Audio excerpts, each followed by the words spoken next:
So friends, today we are going to look at one of the very primal issue of research, that what we call as selection of research design. Though this issue is very primal, very basic, but it is of paramount importance. Without understanding the design of the research, if the researcher dives into the domain of research, it is something like this, that one is efforting, one is trying, and the efforts and the trials, the labor put by the researcher, they are culminating into researcher reaching to some destination. But the question comes, that was this the destination what a researcher was intending to? So this, to understand this question, to answer this question, that where I want to go, am I reaching there? And the wage and means the path which I was supposed to take, have I taken that? To answer this, there is a need to understand what is research design. There are many ways to look at this design. I will take a very simple example. Let's suppose you have to construct a house. So construction of house, what all it requires? Is it the laying of the bricks, the employment of labor, employment of money, the time, or the utilization of the space, or the architectural design of the house which you are intending to make? It appears to me that all put together would be brought there in the gamut of construction of the house. So, in research also, the house of research, what we are intending to construct, there we talk about, when we're talking about the research design, that what is the architecture of the design? What is the architecture of research rather? And what is the engineering component of research? And then what is the tool part? So all put together is what is called as research design. So it is philosophy of the research. It is a strategy of the research. It is the method what you are choosing to take your research forward. It is the plan what you are intending to choose. It is the procedure. And this also includes that what are your assumptions about the research. Though these terms are self-explanatory and in common parlance we keep on using, but when it comes to applying these concepts to understand the real research design, these are to be taken with utmost care. Apart from the philosophy, strategy, method, plan, assumptions, there is need to understand the design of the research, the selection of the design of the research, that is also impacted by that what is the problem there in the question. So as a researcher, you are not having the freedom that whatever method you want to choose, you will choose, or whatever paradigm you want to use, you can use, or whatever the plan you want to execute, you can. There are scientific ways of looking at this research design, and the segments, the aspects of the research design which are taken into consideration when you are intending to do a scientific research. Broadly speaking, just now what I have said, it could be clustered into three types of designs. One design you can call as qualitative design. The other you may refer as quantitative design. And the third you may call as mixed method design. The larger part of my today's discussion is based on the Creswell's analogy of research design. You may have the other ways of looking at design, but the Creswell, one of the authorities, he talks about that there are three basic research designs. You might have been knowing these terms, that the qualitative research, quantitative research, and mixed method research. I will elaborate further for your clarity. What is this qualitative research and what is this quantitative research? Let's start with the quantitative. Quantitatives, in a common parlance, it takes into account quantity. Quantity is something related to numbers. On the other hand, the qualitative research is not talking about numbers. It is talking about how to understand the problem. So quantitative on one hand talks about that there is a theory given. There is a priori theory known to you.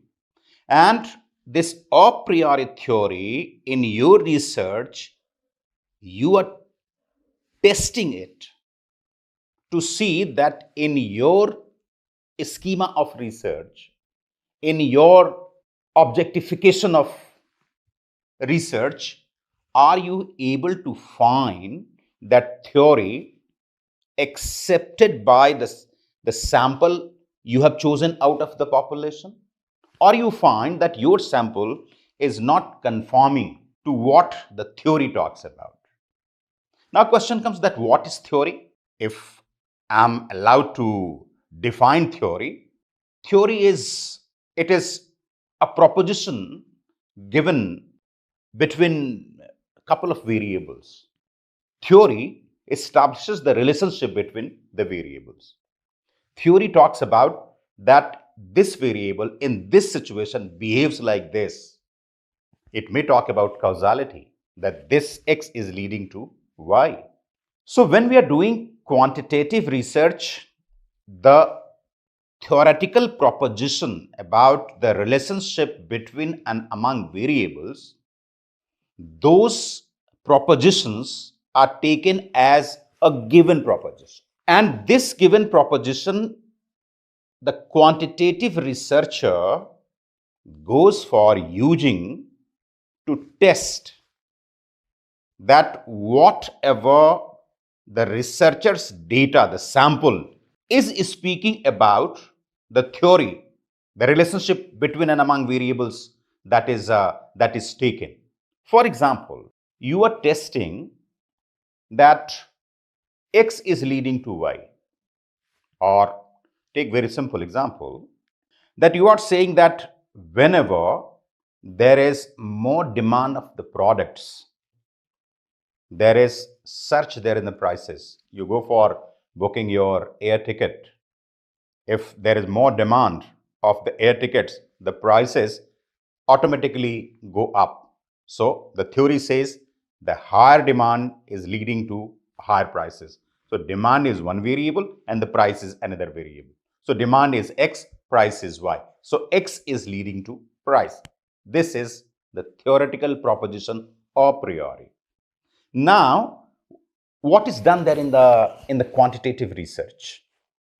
We go for looking at, let's say, 1 month's sample we have taken, 1 month's period we have taken, and in that period we take the pricing of a couple of airlines, that how do they go for making their offers in terms of the prices for the air tickets to the consumers. And then you see that if your collected data of 1 month of different airline service providers, if it is conforming to that whenever there is higher demand, the prices are going up, and when there is lesser demand, the prices are less or not being impacted, then you will say that the theoretical proposition which I chose, that is getting confirmed sample in my research. This is your quantitative research.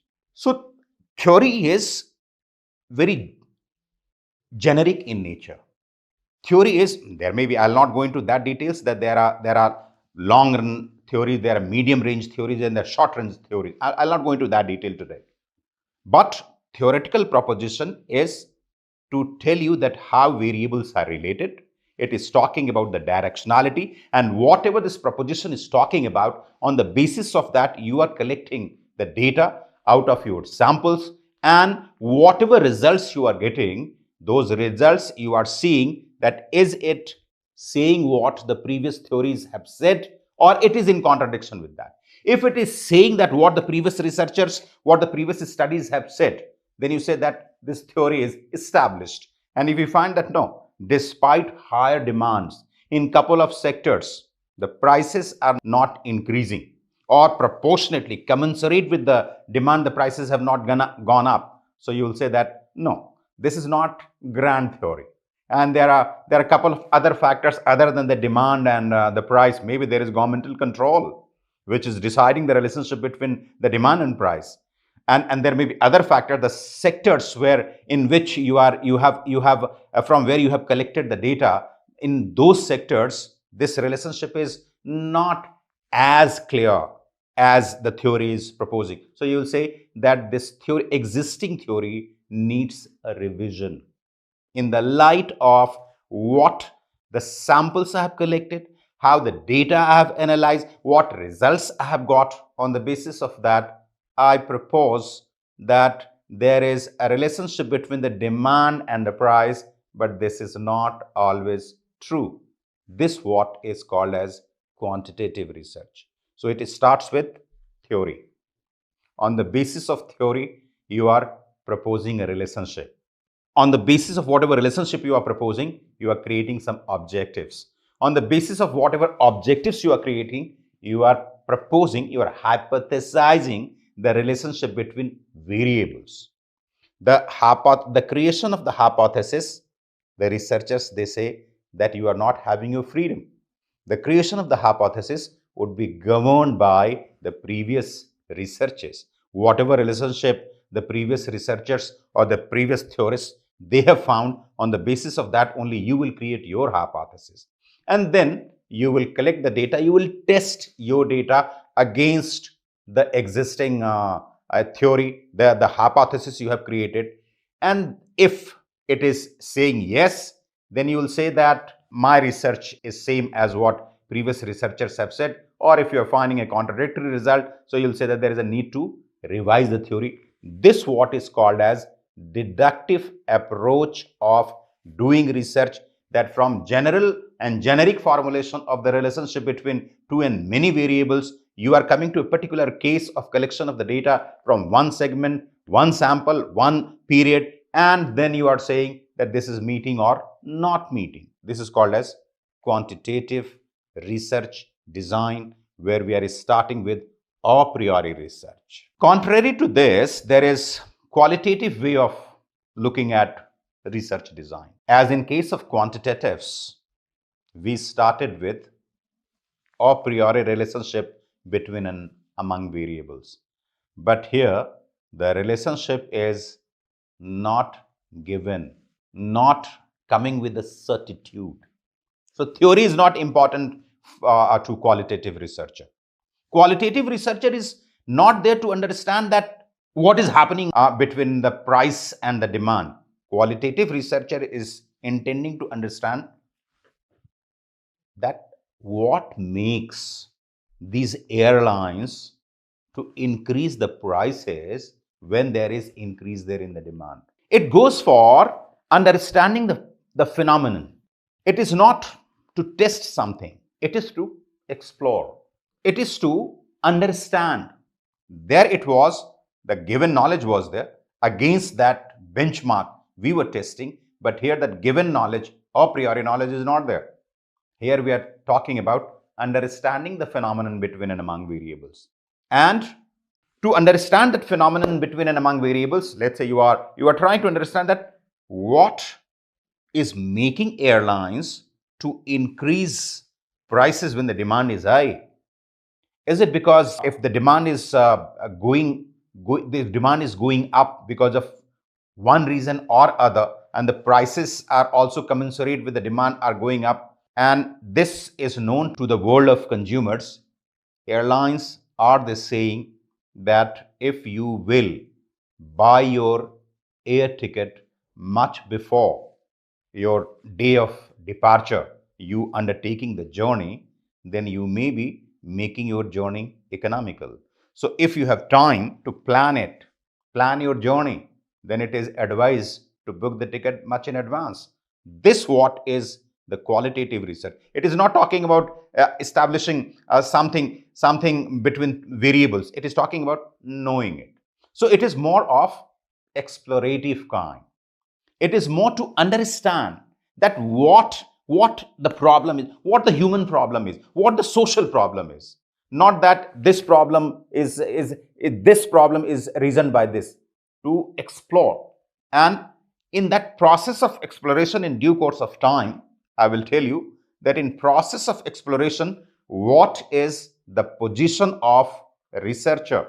In the beginning, I told you that the problem of the research that decides that what would be your design of the research. Similarly, the position of researcher, that is also of paramount importance. How it is, soon I'll be coming to that. The third is your mixed method approach. This mixed method approach is that there is a situation where we are made to go for both. There is a situation where we are using something which is given, at the same time we are exploring something. There we are finding that there is a sequence, or maybe we are finding that there is concurrence.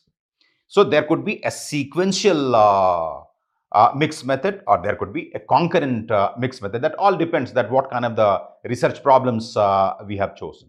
Let's take this discussion forward with your understanding that research design is talking about assumptions, is talking about plans, is talking about procedures, is talking about the philosophy, is talking about the methods, it is talking about the question of the research problem, what kind of the research problems you are posing.